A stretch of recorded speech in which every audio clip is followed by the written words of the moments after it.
Today's subject, the mystery of Daniel 11. This is going to be an amazing subject, and I pray that the Lord will speak to your heart. I also want to greet those who have been patiently waiting for months, and I believe it's going to be even a year now that we have not uploaded something. Thank you for praying for us. We are finally able to upload something to our international YouTube channel. And this is it. The mystery of Daniel 11. Pray for us. We have other projects that need attention and deserve attention just like our YouTube channel deserves attention. So let's get right into it. Daniel 11 verse 2, 3 and 4 says, Behold, 3 more kings will rise in Persia, and the 4th shall be far richer than them all. I would like to add that this is Gabriel speaking to the prophet Daniel. Gabriel came from heaven to explain the visions that Daniel had been having. A mighty king shall rise. His kingdom shall be broken up and divided toward the 4 winds of heaven, but not among his posterity. These 3 kings, history tells us, were Cambyses, Pseudo-Smerdis, and Darius the Great. The 4th great king was Xerxes, the husband of Queen Esther, and the kingdom of Persia was at the zenith of its reign during his kingship.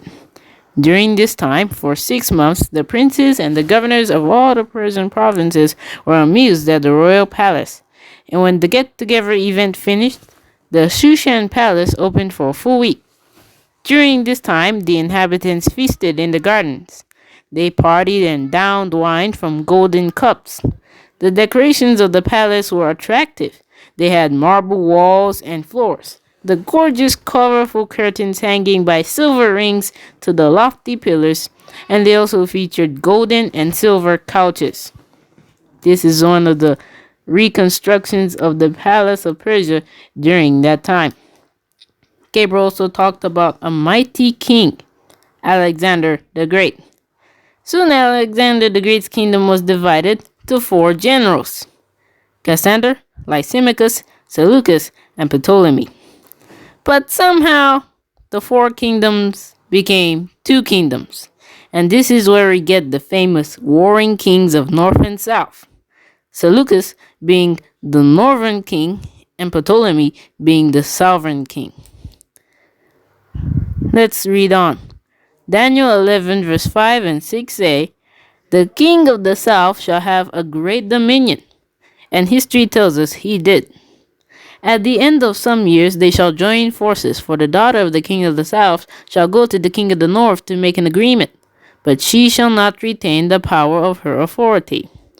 The daughter of the sovereign king, whose name was Berenice, unlawfully married the king of the north, Antiochus Teuphilus, to intermarry the 2 kingdoms.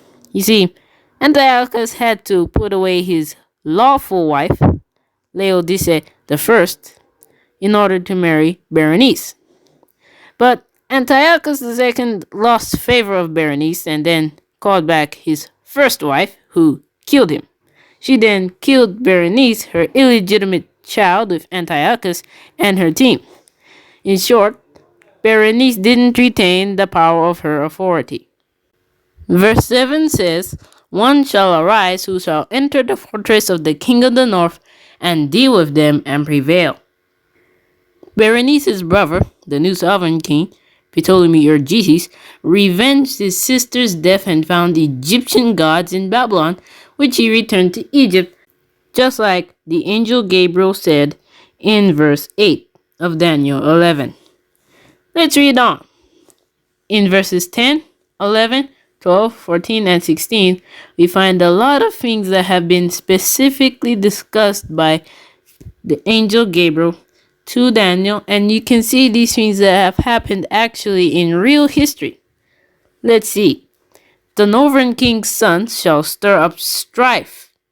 One Antiochus Magnus shall overwhelm and pass through, and stir up strife. And the king of the south, Ptolemy Philopator, shall fight the king of the north.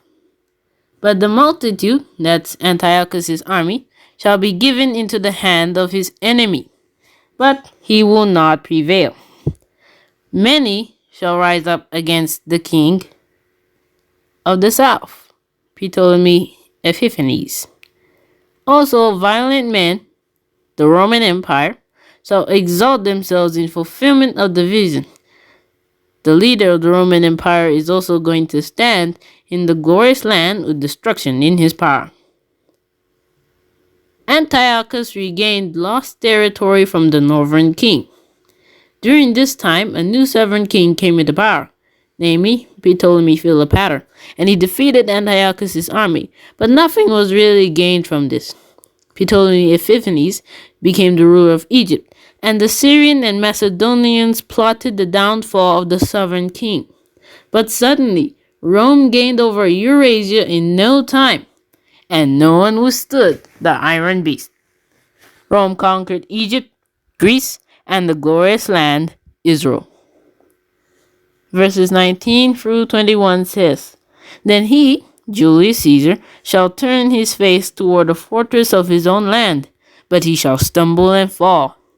There shall arise one who imposes taxes on the glorious kingdom, and in his place shall arise a vile person.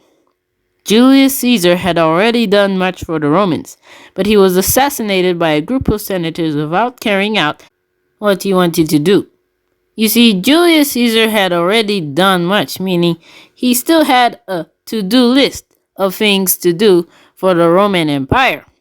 But instead of doing those things, he died, and he stumbled and fell.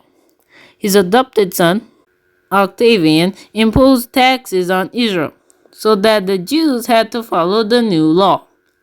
Historians say Octavian, better known as Caesar Augustus, had a coin minted with the words Son of God.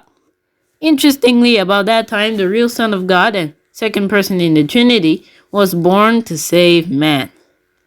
Caesar Tiberius, the vile emperor of Rome, was not really liked by anybody, for he was just as evil as the Jews who killed Jesus on the cross.